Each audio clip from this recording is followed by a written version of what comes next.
What is up, my friends? KB here. I'm a digital artist slash illustrator. In today's video, I will show you how you can turn a reference photo into a stylized illustration. So I was able to find a style I am passionate about by studying references all the time. This method gave me the opportunity to express a bit of my creativity and also experimenting and exaggerating my characters' looks. So to start off, let me clarify some things. Stylization is different for everybody. There is literally no formula for it. Now I know that this video is titled How to Turn a Reference into a Stylized Illustration. It is.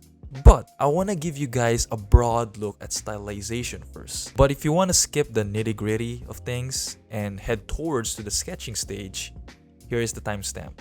To all aspiring artists who are unsure on how to develop their individual voices as an artist, I sincerely hope that this video will somehow help you in your artistic journey. Now, from what I've learned so far, stylization is all about simplification, exaggeration, and expressiveness. So let us check some examples. Let's begin with a scene from the animated movie Klaus. I love this movie and how stylized not only the characters but also the backgrounds as well. I highly recommend you guys watch it. So if you love Santa Claus but you hate your life, please watch it.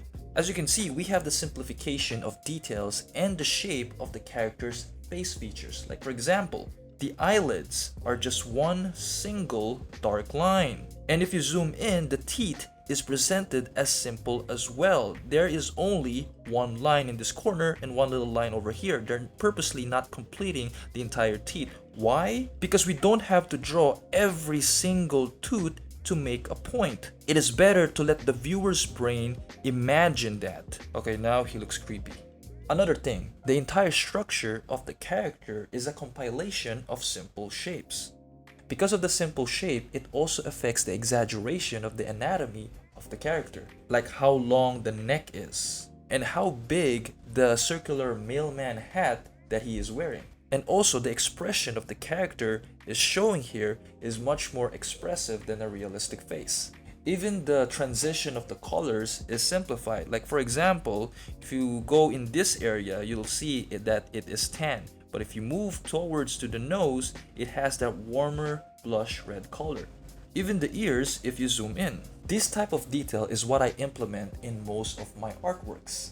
As you can see right now, realistically, you don't often see that red blush on our nose. But that is my point about stylization. We exaggerate things, but at the same time, making sure that it still aesthetically makes sense. Here are some cool sketches or drawing of Miles Morales by Shion Kim.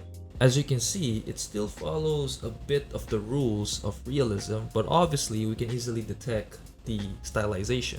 Like how simple the eyes, mouth, and nose are drawn. And if we can compare this to a Miles Morales that is closer to realism, like this one, you can see the shape sizes of the face features are more smaller compared to the head.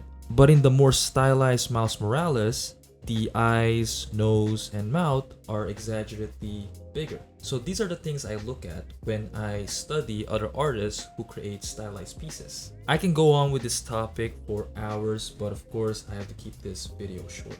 We just scratched the surface, but this is a good start. Now, if you take a look at my style, it is stylized, but I mix it with a bit of realism and digital painting elements with the influence of Western animation. And of course, my Dream 10. What is a Dream 10? Another topic for another video.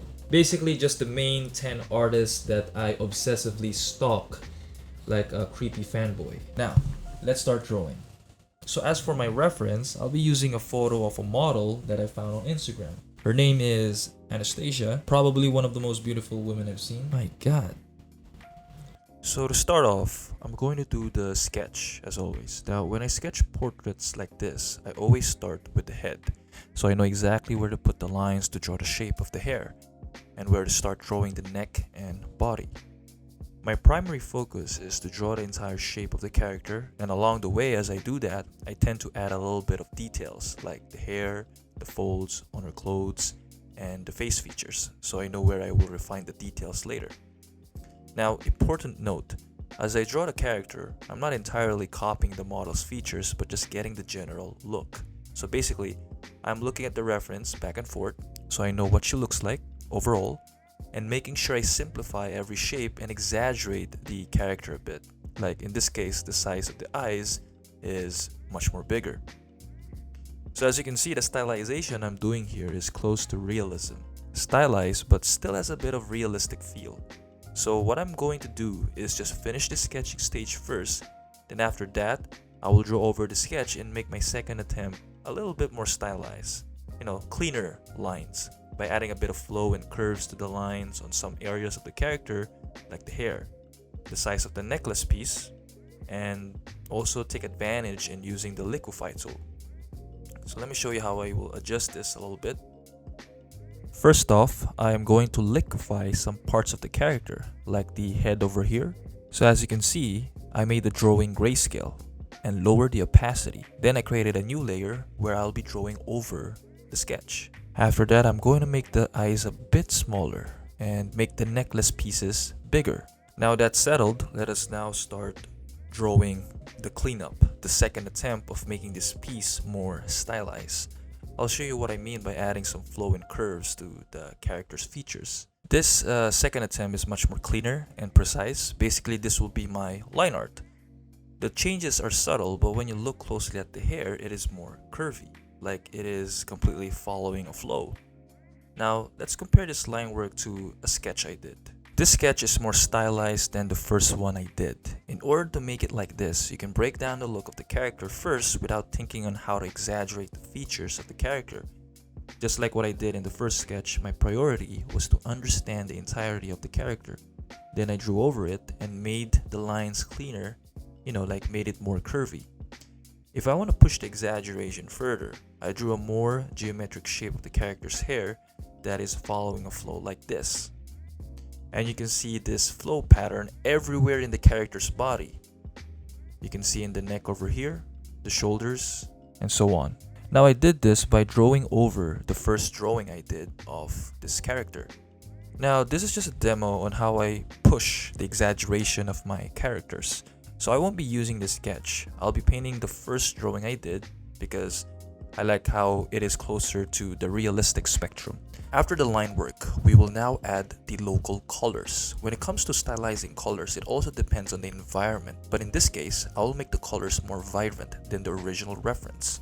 Pushing the boundaries of how saturated or desaturated the colors of an art piece is also another form of stylization. It is all up to the artist on how they are going to communicate it to their viewers. Remember, colors also tells a story. So make sure to define what you want your viewers to feel when they look at your artworks.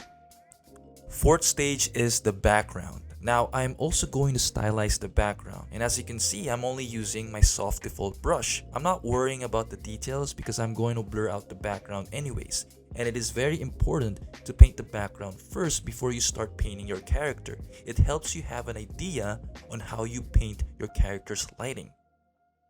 Fifth stage is the shadows. When I do the shadows, I only use one type of color. Nothing specific, but as long as it is in the same spectrum. Like in this case, I am using the orange and red color to do the shadows, and it is set in multiply mode.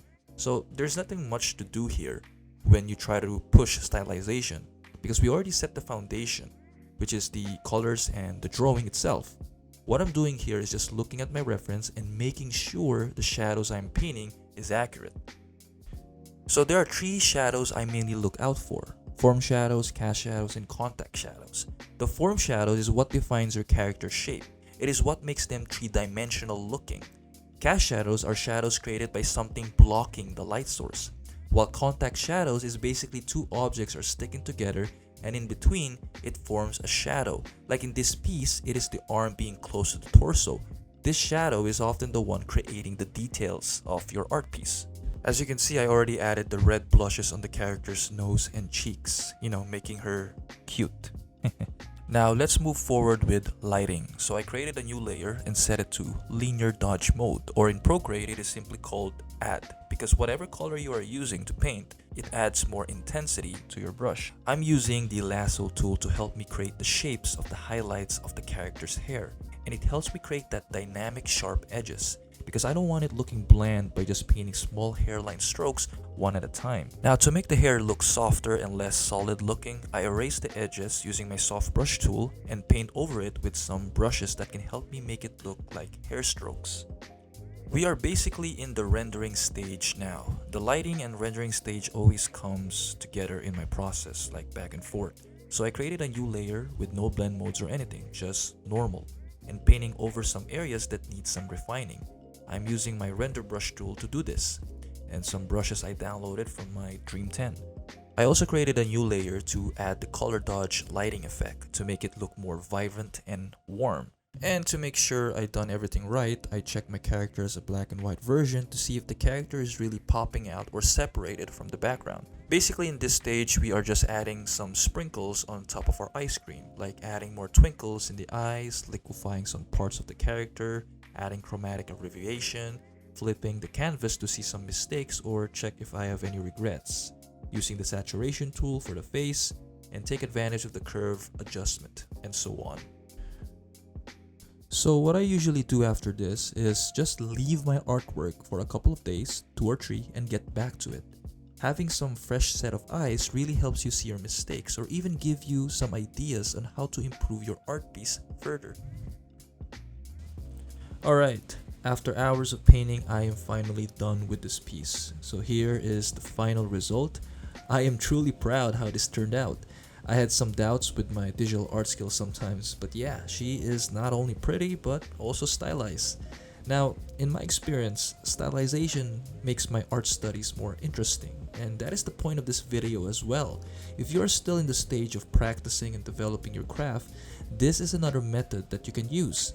Not only it helps you improve your painting skills, but also helps you break the rules of figure drawing. So yeah, that is it for this video. If you made it this far, I appreciate you all. Make sure to leave me a like or subscribe in this channel for more digital art related content. I hope you have an amazing day. Cheers.